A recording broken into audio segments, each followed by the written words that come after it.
राधे राधे दोस्तों, आज हम आपको सुनाएंगे एक कंजूस औरत ने राधा और श्री कृष्ण को अपने घर से क्यों भगा दिया। अगर आप हमारे चैनल पर नए हैं तो प्लीज़ हमारे चैनल को लाइक करें, सब्सक्राइब करें और शेयर करें।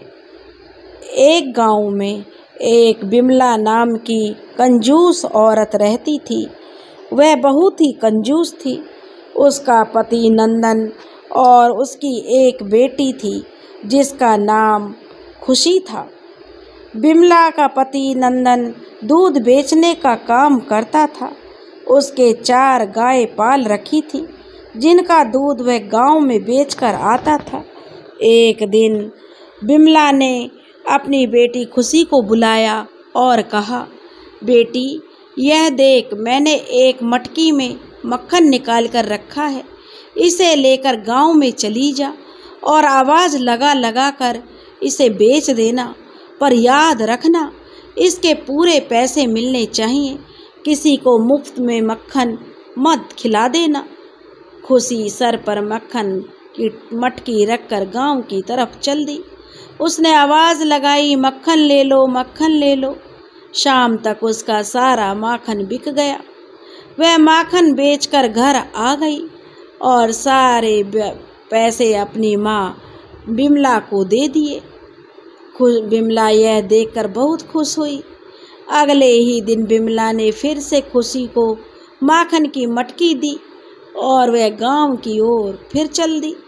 रास्ते में खुशी ने देखा कि एक राधा कृष्ण का मंदिर था। वह मंदिर में चली गई। वहाँ मंदिर में पंडित जी भागवत पाठ सुना रहे थे। पंडित जी ने बताया कि भगवान श्री कृष्ण गोकुल में माखन चुराते थे। माखन उनको सबसे अधिक प्रिय था। यह सुनकर खुशी को बहुत अच्छा लगा। कथा समाप्त होने पर खुशी ने पंडित जी से पूछा, बाबा, क्या आज भी कृष्ण जी को माखन का भोग लगाते हैं? तो पंडित जी ने कहा कि बिटिया, इस गांव में कोई भगवान को माखन का भोग नहीं लगाता।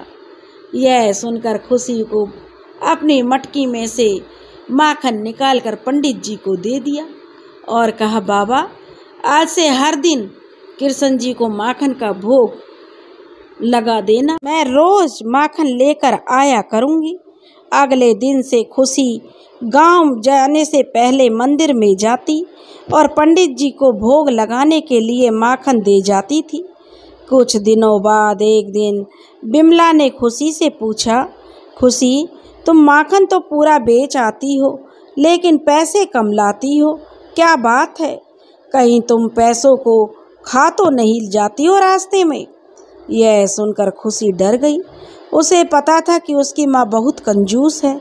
यदि उसे बता दिया कि माखन श्री कृष्ण जी के भोग के लिए दे देती हूँ तो माँ बहुत मारेगी। इसलिए खुशी ने बहाना बना दिया और बहाना बनाते हुए कहा, माँ, तुम्हारी गायें पतला दूध देती हैं, माखन भी कम निकलता है। गाय को सही से खिलाया पिलाया करो ताकि अच्छा दूध दे। मुझे जितना माखन मिलता है उतना ही बेच आती हूँ और मैं 1 पैसा भी खर्च नहीं करती हूँ। इसी तरह कुछ समय बीत गया। एक दिन नंदन की तबीयत अचानक खराब हो गई। अब वह दूध बेचने नहीं जा पाया था। तब बिमला ने कहा, खुशी, तुम मेरे साथ गांव में चलो, मैं दूध बेच लूँगी और तुम माखन बेच लेना। अब खुशी अपनी माँ के साथ गांव में दूध बेचने और माखन बेचने चल दी।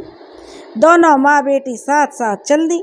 रास्ते में राधा कृष्ण जी का मंदिर देखकर खुशी रुक गई। तब बिमला ने डांटते हुए कहा, अरे, यहाँ कहाँ मंदिर के पास खड़ी हो गई? चल जल्दी, दूध और माखन बेचकर घर भी जाना है। तेरे पिताजी की तबीयत ठीक नहीं है। खुशी डर के मारे बिमला के पीछे पीछे चल दी। गांव में दूध और माखन बेचकर दोनों घर आ गई। इसी तरह कई दिन बिमला और खुशी दूध बेचने जाती रहीं। कुछ दिन बाद चंदन की तबीयत ठीक हो गई। एक दिन शाम के समय बिमला बैठी पैसे गिन रही थी। तभी एक सुंदर सी लड़की उसके पास आई और उसे देखकर बिमला ने पूछा, तुम कौन हो और यहाँ क्यों आई हो? तब उसने बताया, मेरा नाम राधा है और मैं बाहर जो खड़ा है वह मेरे सखा हैं, उनका नाम माधव है। आपकी बेटी हर रोज़ हमें माखन खिलाने आती थी, लेकिन कुछ दिनों से वह नहीं आ रही। क्या बात है? बिमला यह सुनकर आश्चर्य में पड़ गई।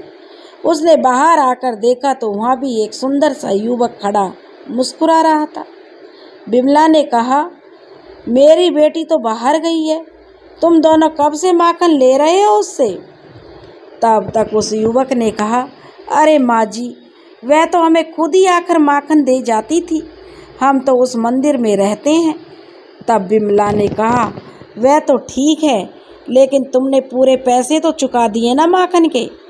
तब राधा रानी कहने लगी, माँ जी, हमें तो आपकी बेटी प्रेम से बिना मूल्य के माखन दे जाती थी, और कई दिनों से अब वह आ नहीं रही थी, तो हम ही चले आए यह देखने की वह क्यों नहीं आ रही है। यह सुनकर बिमला को गुस्सा आ गया और उसने कहा, अच्छा, तभी मटकी में माखन कम क्यों रह जाता है? तुम दोनों लोगों ने मेरी बेटी को बहला फुसलाकर मुफ्त में उससे माखन ले लिया। अब यह सब नहीं चलेगा, चलो भागो यहाँ से। और वह उनसे जो है लड़ने लगी और उन्हें दुत्कार के वहाँ से भगा दिया। राधा कृष्ण दोनों मुस्कुराकर वापस आ गए। कुछ देर बाद खुशी घर वापस आई तो बिमला ने उसे सारी बात बताते हुए पूछा, तुम मुझसे झूठ बोलती थी खुशी, और माखन मुफ्त में बांट आती थी? तब खुशी ने कहा, माँ, तुम्हें तो हमेशा पैसों की पड़ी रहती है, मैं तो माखन का भोग भगवान कृष्ण और राधा रानी को लगा कर आती थी। वे दोनों स्वयं हमारे घर चले आए माखन खाने और तुमने उन्हें भी लताड़ दिया। यह सुनकर बिमला को बहुत आश्चर्य हुआ, उसकी आंखों से अब आंसू बहने लगे। तभी नंदन भी वहाँ आ गया और खुशी ने अपने पिता को सारी बात बता दी। वह भी बैठकर रोने लगा। उसने कहा, हे भगवान, भगवान स्वयं भोग लगाने हमारे घर आए और तेरी इस कंजूसी माँ ने उन्हें भी भगा दिया। बिमला और चंदन रोते हुए मंदिर पहुँच गए। पीछे पीछे खुशी भी माखन लेकर पहुँच गए। उन्होंने सारी बात पंडित जी को बता दी। पंडित जी ने खुशी से जो माखन लेकर भगवान को माखन का भोग लगाया। उसके बाद बिमला का स्वभाव अपने आप ही बिल्कुल बदल गया। उसने अब माखन बेचना बंद कर दिया था। वह सारा माखन जितना भी निकालती मंदिर में भोग और प्रसाद के लिए दे देती। सुबह शाम मंदिर जाकर भगवान श्री कृष्ण और राधा जी की पूजा करती और अब उसका जो कंजूसी का व्यवहार था वह बदल गया। धीरे धीरे उसमें आत्मज्ञान हो गया और अब उसके ज्ञान के चक्षु खुल गए। अब उसने लोभ करना छोड़ दिया था। धीरे धीरे उसकी भगवत पूजा जो बढ़ती जा रही थी, भगवत भक्ति उनके अंदर रस बस गई थी।